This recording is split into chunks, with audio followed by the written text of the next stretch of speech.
नमस्कार भावांनो, हा मागे फोटोमध्ये कोण आहे हे सगळ्यांना दिसत तर असेल दाद्या. आपण अशा भारतामध्ये राहतोय दाद्या, जिथं तुम्ही विकासाबद्दल बोलायला गेला किंवा आमच्या गावात कामं करा हे जर तुम्ही राजकारणाला जर बोलत असेल ना तर दाद्या, तर तुमचा 100% तुमच्या छातीवर गोळी घालणार आहेत. हे तसलं सरकार आहे दाद्या. पहिल्यापासून तुम्हाला म्हणतोय दाद्या, नेता हा शिकलेला असावा. जो नेता आहे ना गुंडागर्दीतला असेल ना, हे हाल असं होतं दाद्या. आता सर्वसामान्य लोकांना पण कळालं असेल दाद्या की आपण कसल्या पार्टीला निवडून दिले किंवा कसल्या लोकांना निवडून दिले. जिथं आपल्याला बाबा रस्त्याचं काम असेल, घरं बांधून द्या हे जर विचारायला गेलं आणि जर सरकारला ताप दिला दाद्या, 100% तुमच्या छातीवर गोळ्या झाडणार म्हणजे झाडणार. हे बिहार मधल्या दाद्या घटनेनंतर कळतंय दाद्या. पहिली गोष्ट काय दाद्या बघा, स्वतंत्र भारताचे भगतसिंह भरत तिवारी दाद्या, हे भरत तिवारी, ह्याच्याबद्दल सगळे गोष्टी इन डिटेल तुम्हाला सांगतोय दाद्या. लोकांसाठी लढणाऱ्या माणसाला सरकारनं मारून टाकलं. हा माणूस आहे ना दाद्या, या माणसाला पोलिसांनी घोषित केले की हा माणूस वेडा झालाय. त्यामुळे दाद्या काय केलं, गोळीबार केला. ते पण कसं, हे व्हिडिओ तुम्हाला दाखवतो, एकदा व्हिडिओ बघा. ही घटना लय जणाला माहीत नसेल दाद्या. 2 मिनिट.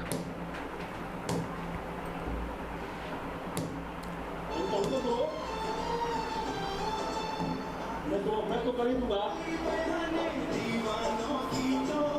क्योंकि समाज में, देश में बदलाव ऐसे नहीं आता.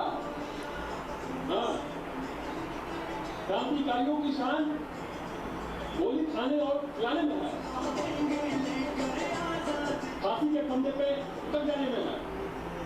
समझा सारा? मैंने तो तुम सभी लोगों से पहले ही कहा था कि तुम्हारा ये जो दंग है ना किसी चोर चक्के बकवा बदमाश गुंडा मावाली उग्रवादी नाती सवा आतंकवादियों से है.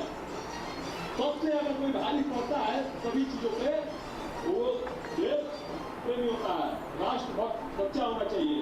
इन सभी को सभी प्रेमियों को भारी पड़ता है. समझा? भरत तिवारींनी एक गोष्ट सांगून दिली की छातीवर गोळ्या घालून घेण्यापेक्षा हातात बंदूक घेऊन पुढच्याला मारलेलं बरं. तोच खरा राष्ट्रप्रेम असतो दाद्या.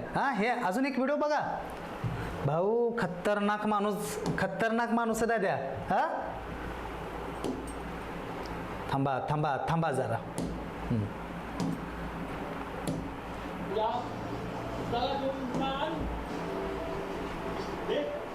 दुनिया के खतरनाक लोगों से नहीं करता, क्योंकि मैंने शुरू में ही बताया था. जो अब तो दुनिया में तुम तो क्या है, तुम तो चोट चंद्र से तो ये हो ही जाएगा. 2 मिनिटं भाऊ.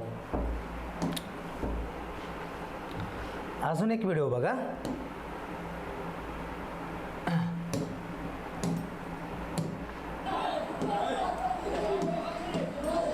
बघितला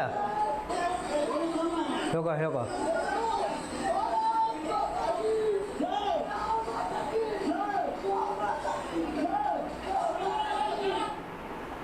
बिहारमधलं एक जमुना गाव होतं दादा.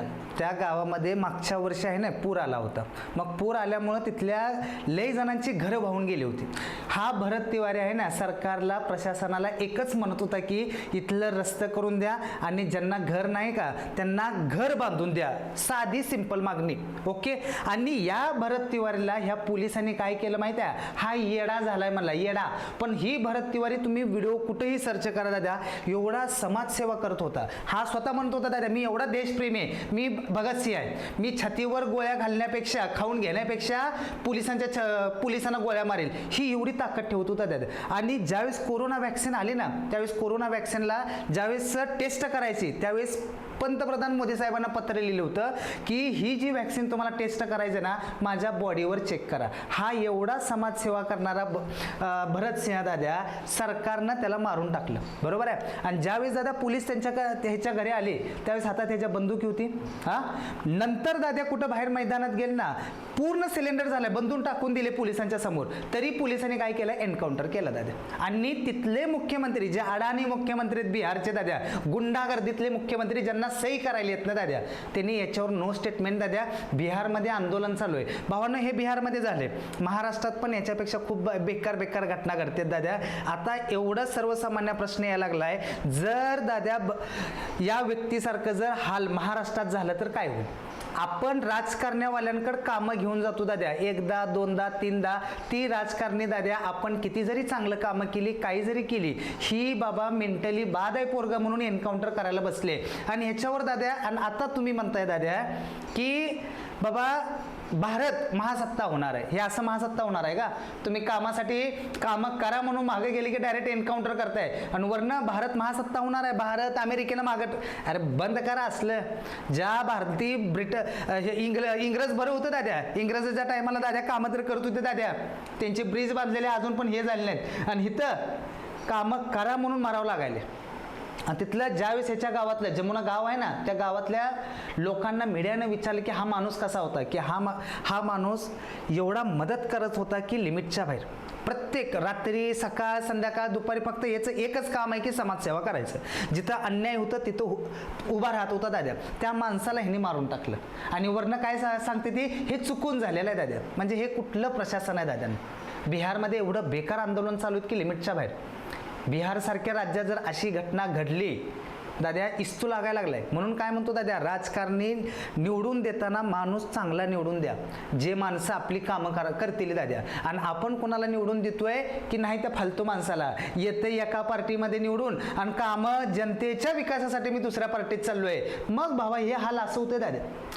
त्यामुळं जसं तुम्ही सच्चा कार्यकर्ते ना दाद्या, तसा तुम्ही निवडलेला नेता सुद्धा सच्चा असला पाहिजे, जो स्वार्थी नसला पाहिजे, गोरगरिबाच्या लेकराला मारून टाकणारा नेता नसावा दाद्या. हे बिहारमध्ये जे घडाले ना, अख्ख्या महाराष्ट्रात प्रकरण चालू आहे, ह्याच्यापेक्षा पण जास्त घाण प्रकरण कुठं आहे दाद्या, मणिपूरला.